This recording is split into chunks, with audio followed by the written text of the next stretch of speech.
Bonjour, bienvenue sur OTV. Notre émission au sport se déroule au gymnase Côtier-Report. Nous sommes venus à la rencontre des jeunes filles ambitieuses du pôle espoir féminin de handball. Deux invités de marque ce soir, l'entraîneur national de l'équipe de France féminine de handball bien sûr, et son adjoint, et Camille Plante qui prépare l'équipe de France très bientôt.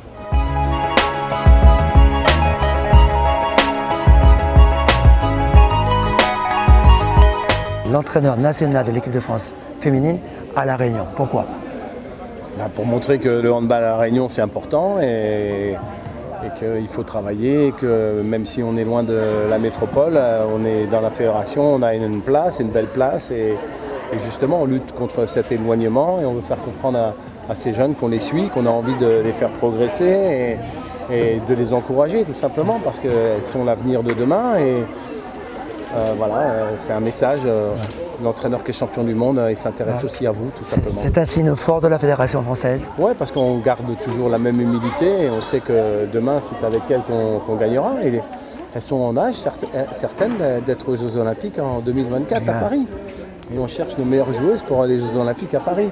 Et on espère qu'il y en ait peut-être une ou deux dans ce groupe-là qui puissent vivre cet événement qui va être l'événement du siècle pour les handballeurs et les handballeuses. La Réunion a toujours été un gros fournisseur des équipes de France. Pourquoi? Parce qu'il y a beaucoup de qualité physique, mais pas que. Parce qu'il y a une formation technique. C'est pour ça qu'on travaille aussi avec les entraîneurs. Et une formation technique qui est bonne parce qu'on a aussi d'autres endroits où il y a beaucoup de qualité physique, mais où il y a un très gros déficit technique quand elles arrivent en métropole. L'avantage des jeunes réunionnais et réunionnaises, c'est que quand elles arrivent en métropole, elles ont quand même un bagage technique intéressant. Et puis le handball ici, il est reconnu. Donc quand un jeune réunionnais il arrive en métropole, il a envie de réussir. Et il sait ce que c'est que le handball de haut niveau, il sait ce que c'est, il connaît les joueurs et les joueuses qui ont réussi, et il est sur les traces de ces anciens-là. Tu montres comme ça, là. Parce que là, tu leur montres là et je ne veux surtout pas que tu tires là. Donc tu montres comme ça. Allez, à toi. Alors ce sont les joueuses qui sont nées, on a des 2004 et des 2003 qui sont donc des 4e et des 3e en collège, avec des joueuses nées en 2002 qui sont lycéennes, donc qui sont en seconde.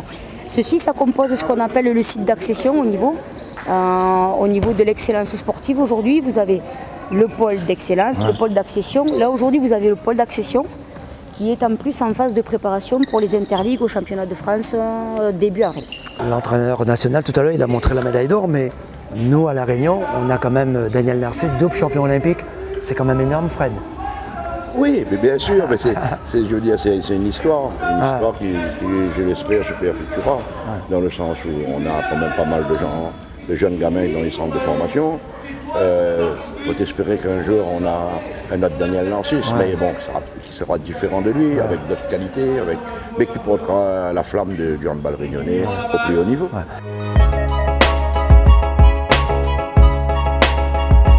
C'est une super structure de haut niveau pour ces jeunes filles-là. Elles ne sont pas comme des joueuses lambda ou des élèves lambda parce qu'elles ont le double projet, donc le handball et l'école. Donc il y a des horaires aménagés, surtout chez les lycéennes, pour qu'elles puissent s'entraîner 2 fois par jour, le matin et le soir, 2h ou 1h30 le matin. L'entraînement se déroule où? Ici au complexe. Voilà, au complexe et puis aussi au lycée. On a une salle de musculation au lycée, dans le lycée même.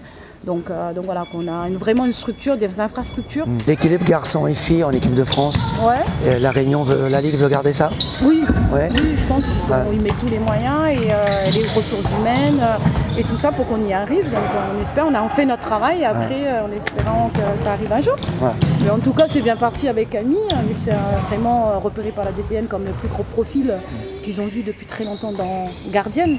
Donc elle est vraiment repérée comme très très haut niveau. Je vais les amener sur le côté, il n'y a pas de flexion de coude, c'est uniquement les bras tendus. Okay.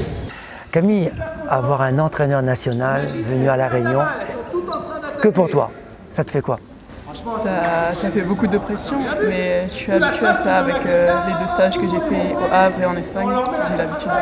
C'est quoi qui t'attend Camille, là, une sélection en équipe de France? Oui, là, mon prochain stage c'est en Hongrie pendant les vacances.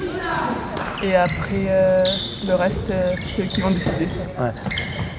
On ressent quoi lorsqu'on sait que la fédération compte sur toi comme ça? C'est quoi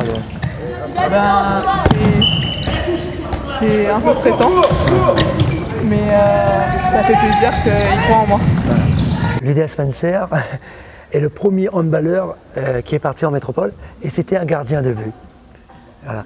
Et de retrouver une gardienne de but en équipe de France et on le souhaite en senior. On veut ça, nous. Oui. Tu peux faire ça pour nous? Oui, je peux le faire. Travailler pour être la gardienne de l'équipe de France senior? Ouais. Voilà. Notre émission au sport se termine ici au gymnase Couture-Report. Nous laissons le champ libre à ces jeunes filles qui ont plein d'ambition et elles vont sûrement accéder au très haut niveau. À très bientôt sur OTV, à très bientôt sur Au Sport.